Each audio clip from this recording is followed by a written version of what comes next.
Today's video is brought to you by Cars and Bids, my online enthusiast car auction site that recently sold this, and this, and this, and this, and this. Check it out at carsandbids.com. This is the new 2024 Kia EV9, and it brings us something huge, a three-row fully electric family crossover that's sort of reasonably priced. The Rivian R1S is too expensive, the Tesla Model Y is too small. Well, now if you want to replace your Honda Pilot or Toyota Highlander and go electric, the EV9 is here to do just that.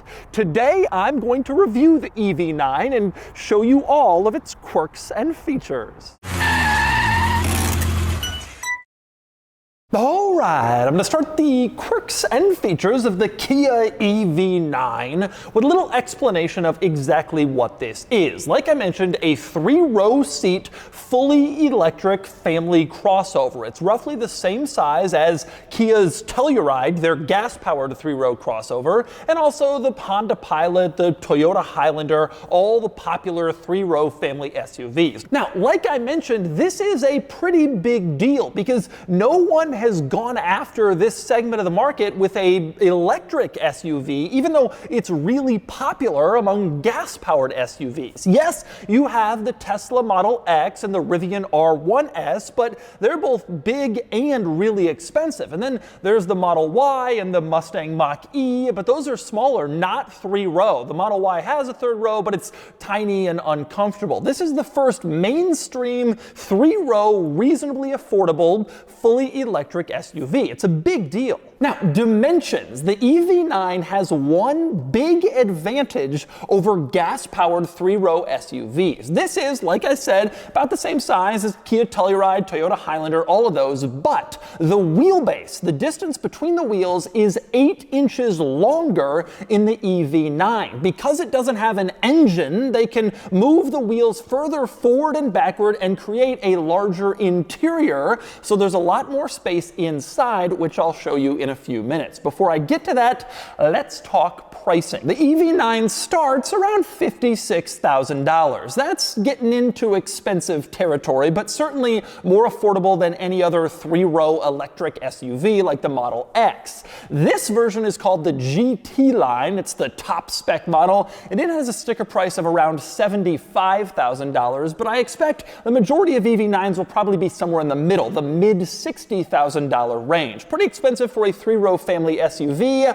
We'll find out during this review if it's worth it. So what does your money get you? What are the different versions? The base model EV9 has rear-wheel drive and a meager 215 horsepower. Does not seem like much for a vehicle this size, and about 230 miles of range. Now, you can also upgrade to the long-range model, which has over 300 miles of range, but keeps that same drivetrain, or you can upgrade to the all-wheel drive version. That's this. It has 380 horsepower, which is pretty healthy. A Telluride has about 290, so this is a big jump over that, and it can go about 280 miles between charges. 0 to 60 with the all-wheel drive powertrain is about 4.5 seconds, which is pretty impressive considering this vehicle's weight, roughly 5,400 pounds. It is very heavy, but that's counteracted by significant power, at least in the all-wheel drive versions. And DC fast charging is available. Kia says you can get about 100 miles of charge in under 15 minutes, which is pretty impressive if you can find a charger capable of it. And then there's the weird stuff. I'm known for finding all the quirks and features, and the EV9 certainly has them. Starting with the key, which is this rather minimalist affair. All white, no buttons on the front or the back of the key, none at all. The buttons are all confined to the sides, where they're kind of hidden within this silver trim. You don't really see that your key has buttons, and that's because you don't really need to use them. The EV9 will sense when you approach and automatically unlock the doors so you can open them up and climb inside without ever having to use the key. But should you use the key, you'll notice some interesting things happen. For one, when any key button is pressed, the Kia logo lights up on the key in green, as you can see. It's rare to see see a key that actually lights up when you push a button, but the EV9's does. And when you unlock the doors, the door handles pop out from the doors to allow you to grab them. When the doors are locked, the door handles are flush with the body, presumably to aid in aerodynamics. And speaking of lights, that light on the key is only the beginning of the strange lights of the EV9. Let's take a look at the front turn signal, which you can see is this giant thing that makes several different turns all throughout the front corner of the car. Definitely weird and unusual. The rears are also kind of strange. The turn signal is split into two different parts, like an upper and lower turn signal. For some reason, not connected and in different places. That's what they decided to do. But no lighting element on the EV9 is as strange as the running lights, which you can see here. This like succession of light blocks that becomes L's, the letter L, gradually as it goes toward the center of the front. You get that on both sides, left and right in the front, and it is certainly a strange but distinctive running light. You will always know an EV9 is around if you see that. But those weird running lights are not the strangest exterior element of the EV9. That honor undoubtedly goes to the wheels, which are four-spoke wheels. Four-spoke wheels generally don't look good, and they don't look great on the EV9, but they are distinctive and weird and quirky, sort of like the EV9 itself, and so it kind of fits together. That's probably the strangest exterior element, or maybe it's the overall design. You can see blocky, boxy, no curves or flowing lines. Kia has clearly found big success in boxy SUVs with the Telluride, and the EV9 continues that trend, except it's even more boxy and brawny and muscular, almost to the point of being cartoonish and weird, but maybe that's what they're going for. Definitely distinctive, like a lot of exterior elements in this car. But anyway, next we move inside the EV9, where there is, oh, so much to discuss with this interior, but I want to start with a general look at it, and it looks great. This is an expensive SUV, and the interior matches the cost. The materials are gorgeous. Everything looks nice. Very little cheap plastic or ugly looking feeling surfaces. Everything's nice in this car. The seats, this two-tone leather with gorgeous perforated leather in the center, nice stitching. You can see everywhere in this interior, nice, well laid out, beautiful materials controls. It is an attractive place to be, the front seat of the EV9. Then again, it had better be given the price point. And just like on the outside, there are some unusual things on the inside. For instance, this line of buttons in the center of the dashboard. These aren't actually buttons. They just say things like map and search and media, and you tap that section of the dashboard and the infotainment system does a corresponding action, but not physical buttons or switches, just a part of the dashboard that you touch. Also in this vicinity, a little lower, you get some charge ports, USB-C here, as you can see, and the one on the left is next to a button that gives you two options. There's one for just charging, and there's another for charging and then USB. If you tap on that, it will actually play your device into the infotainment system and connect them, but if you press the button for charge only, then it will only charge, and you can choose. And next up, another interesting quirk up front of the EV9 is this center storage console, which is nice and practical, but if you push this little button that says push, well, then it becomes a cup holder. And you can do the same over on the other side. Push, and you have a cup holder, or if you want it to go back to being storage, just slide the little cup holder rims away, and then it's storage once again. And if you just want to put the lid on it and close it up entirely, you can do that too if you want. Also up here in the EV9, another interesting quirk is the pedals, which look like normal pedals, but they have plus and minus signs on them. Plus on the accelerator pedal because you're going faster, and minus on the brake pedal because you're taking away speed. A little quirk most people won't notice unless you really look down there, but it is certainly quirky. The next interesting item in here is the gear selector, which is coming off the steering column. It's fixed in place and it's definitely strange. In order to start the EV9, there's a button on the inside of this stalk marked EV with like an on-off logo. You push that and it turns it on. Then to get it in gear gear, you twist the end of this stalk forward for drive, backward for reverse, neutral's in the middle, and park is a button at the end. Strange and out of the way,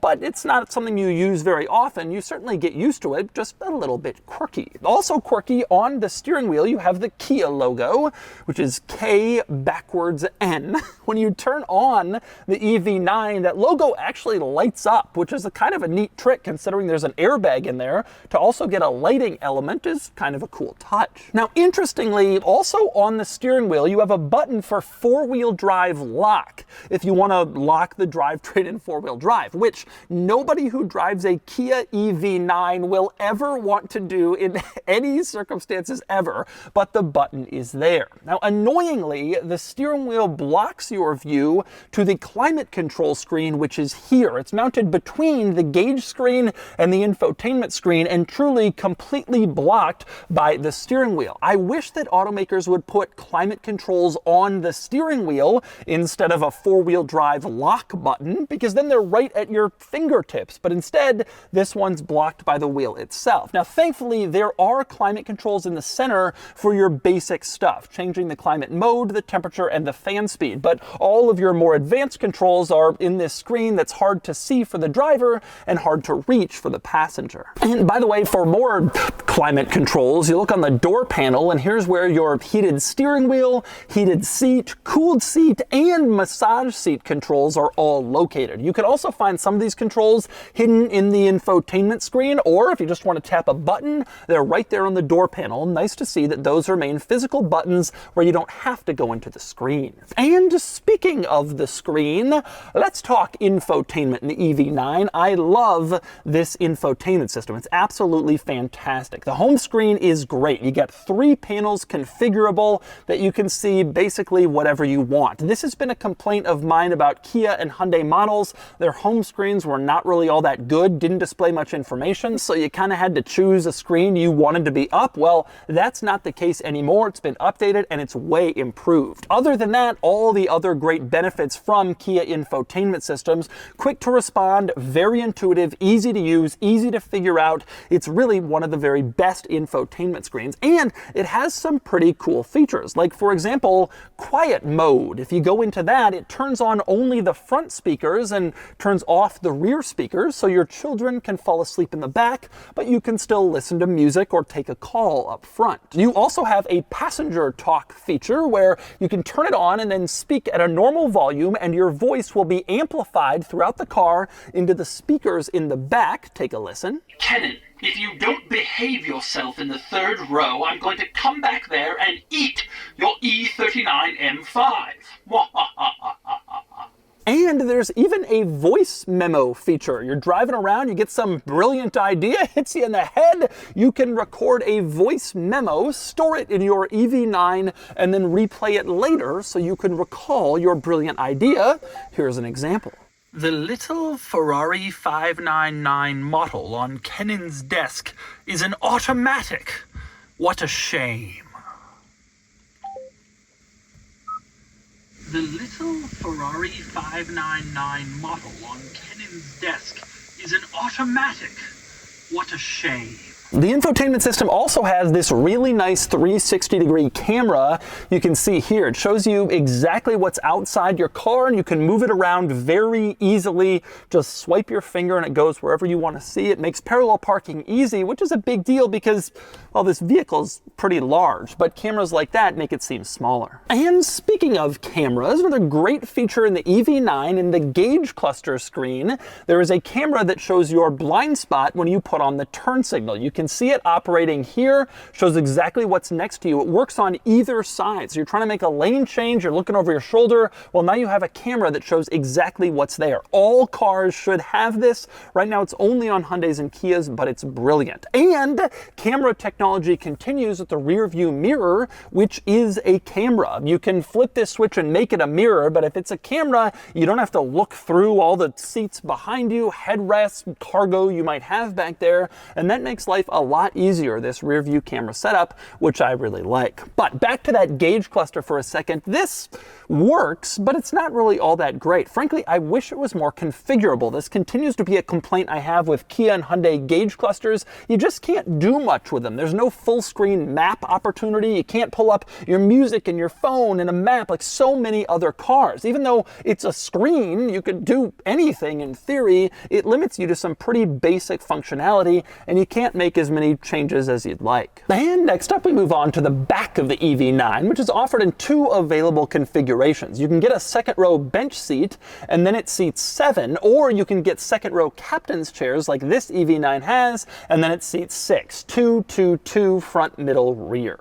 Now back here, it is really nice. Just like up front, you got a gorgeous rear seat situation. Again, two-tone leather with gorgeous perforated leather in the center and nice stitching, but it's not just that. These seats are power, and they recline, and they have this leg rest like a first-class airplane seat, so you can stretch out and almost lie down in the back of your family SUV. You even have controls on the side of the front passenger seat to move it forward and out of the way. So if you want even more legroom when you're sitting on the passenger side and back, you can get it by moving that front seat away. And there's even more luxury back here. You have USB-C ports in the backs of the front seat, which is a cool placement for them, puts them a little closer within reach of rear passengers. You also have rear climate controls back here on the ceiling, interestingly enough. You can make your climate adjustments, and the climate vents themselves are unusually nice with this ridged aluminum ring that goes around them, a lot better than the cheap, crappy plastic you find in most cars. Little attention to detail like that helps the EV9 justify its price tag. And then there's the very cool storage component back here. This center console pulls out, and there's a giant storage bin here where you can, well, put stuff if you want to, and the lid of this storage compartment opens up separately so you can use it as a tray table. If you want to stick drinks or food or whatever on this tray table, you can do that while you drive along, which is pretty nice. Storage and a table in back. And there's still more. The back seats are heated and cooled, which is a very nice luxury touch that virtually no other automaker has. And you even have a built-in sunshade into the rear door, so you can put it up and then keep the sun out of your infant's eyes, or just remove yourself from the world if that's what you want. It's all really nice back here, except there's one kind of annoying drawback, and that is third row seat access. Because these second row seats are power operated, when you want to move them out of the way to get into the third row, you push a button and then you wait.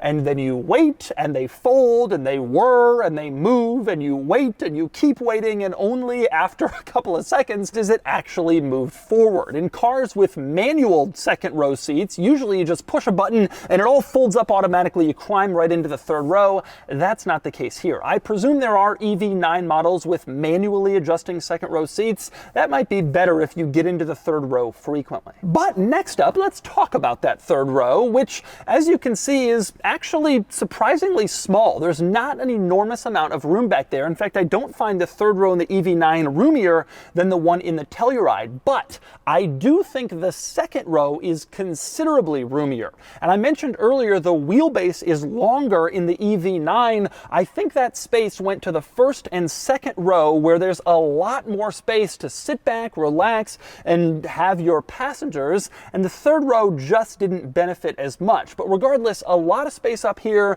and just average space in the third row. You do have some nice amenities back there though, including two-tone leather seats just like in the first two rows. You also get cup holders back there and a USB-C charge port for devices on both sides, which is pretty nice for third row passengers who are often left out of that kind of thing. You also still have those nice climate control vent rings, which just seem higher quality than they should be in a vehicle like this. And next up, we move on to the cargo area in the EV9. Press a button, the tailgate goes up with the K backwards N logo on it.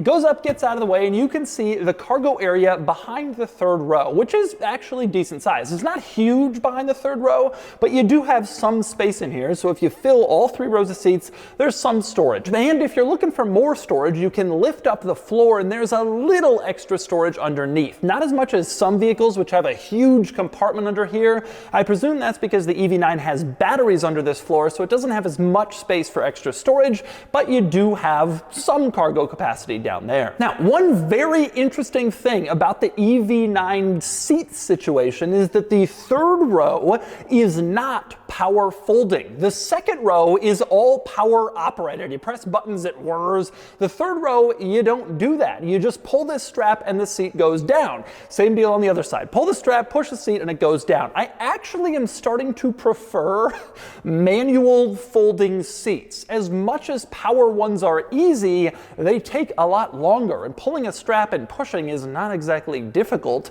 so I kind of prefer what the EV9 has done here. Now, you do have controls in the cargo area for the second row seats. These buttons on the side you press, and the second row will go all the way forward and fold as much as it can, so you can get larger items back here. But the third row, you're folding yourself. Now, other interesting cargo area items in the EV9, for one thing, you got a power plug back here. Open up this cover, and there it is. You can plug in your toaster, your computer, your blender, whatever it is that you might want. That's nice to see. Over on the other side, you also have a power plug, a cigarette lighter style one, and you have a button that's under a cover. Lift up the cover, and there's a button here. They wanted to protect it to make sure you really want to press it. This is the button that lets you set the tailgate height. So if you need the tailgate a little lower than the full raised height, like if your garage ceiling is low, you can set that height a little bit lower than normal, and then the tailgate will stop there when it goes up. Just strange to see that behind a protected button.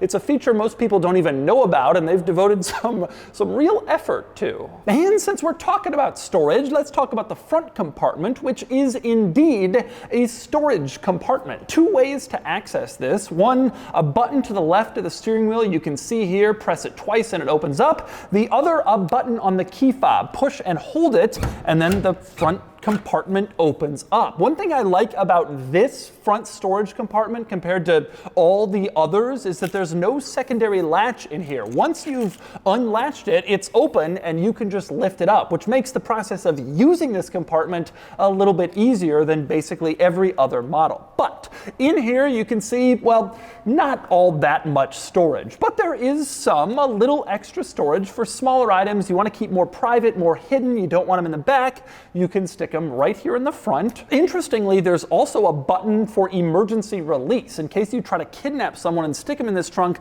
they can press that to get out, but it is so tiny. I don't know who exactly would be able to do that, but the button is there because of regulation. And speaking of buttons, and speaking of the key fob, 2 buttons on the side of the key fob worth mentioning, a little P with an arrow. 2 of these buttons, they allow the car to move when you are outside of it like a remote control car. You can see I'm doing it now, moving it forward. The thinking here is if you park in a really tight spot and you need to get out, open up the doors, you can move the car out using the fob in order to easily get inside. Nobody in history has ever used this feature, but it is available to use, so I figured I'd mention it, especially because it is rather quirky. All right, driving the EV9. And I gotta tell you, I like this vehicle a lot, but there's one interesting thing I've noticed, which is it kind of drives and feels like a minivan, which is sacrilegious to say in the SUV world. People buy SUVs specifically so they do not have to buy minivans. That's the primary selling point of an SUV. It isn't a minivan, but this kind of drives like a minivan. There's 2 reasons I say that. Number 1, because they pulled the front wheels so far forward, the interior is so big and long that it just kind of feels minivan-y inside. You don't have as much of like a long square hood like an SUV, like you're looking out over this off-road thing. It feels like that sloping front end that a lot of, short-nosed minivans have. The other thing is the physical seat position doesn't feel quite as high. I'm not talking about the height of the car, the roof height. I'm talking about like where the seat is positioned. It feels a little bit lower than you'd maybe find in a lot of, taller SUVs. It's still tall, you still have a great driving position, but it just feels a little lower. Could be because of that sloping roof, and it could also be because of the design. You have a lower ground clearance because that's where they have to stick the battery pack in this car. Since it's so heavy, it has to go kind of on the bottom, and that kind of gives it a minivan-y sort of feel to it. Now, knowing this, Kia decided to give it a really brawny design. So it's boxy and angles, and they made it look like an SUV. But I think at its core, this is a minivan, and that's actually kind of a good thing because most three-row SUV buyers really need a minivan. They're just not willing to talk themselves into it. They think it's not cool enough.